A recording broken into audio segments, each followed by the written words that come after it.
What's going on, everyone? This is Matt Squeaky Clean Air. All right, a little tidbit for you guys.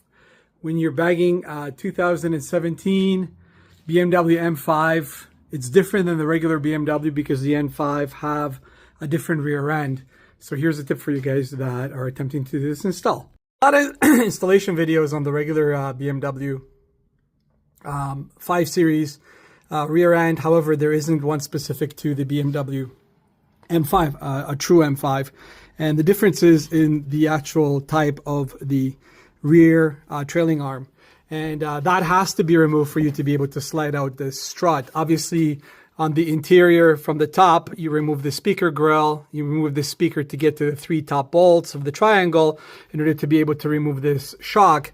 However, you will not be able to slide it out without removing this rear control arm. So the way to do it is you literally have to remove it. Don't slide it out. First, remove these, then pull this bolt nut here, pull this arm out, take it away. And you got to wiggle it a little bit because this will be in the way. Obviously, disconnect this cable. But once you wiggle it out and you remove it, it'll give you and there's a bolt behind there. It'll give you a free way to remove the actual rear strut. Now, a lot of people struggle with putting these back in. I found it absolutely no issue whatsoever. You just have to align the top 3 nuts or bolts or from the upper mount to be exactly the same as the factory shock.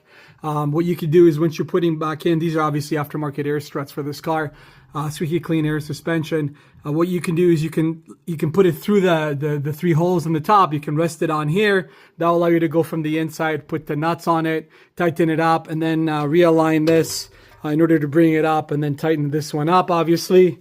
And then you can put back the rear control arm, which now has been removed, and that allows you to clear access in order to put any kind of suspension into here. So this is one of the things that is really not explained, but essentially it's a different type of a control arm for the regular 5 Series BMWs versus the M5s, but the same principle apply. Remove it, it'll give you a clear way in order to be able to remove the factory suspension and install your air strut. And for anything, obviously, if you guys are looking for air suspension options, definitely go hit up getlow.ca in order to get your air struts for many vehicles that are exclusive only to the Squeaky Clean suspension brand. All right, peace out. Hopefully this helps you guys out.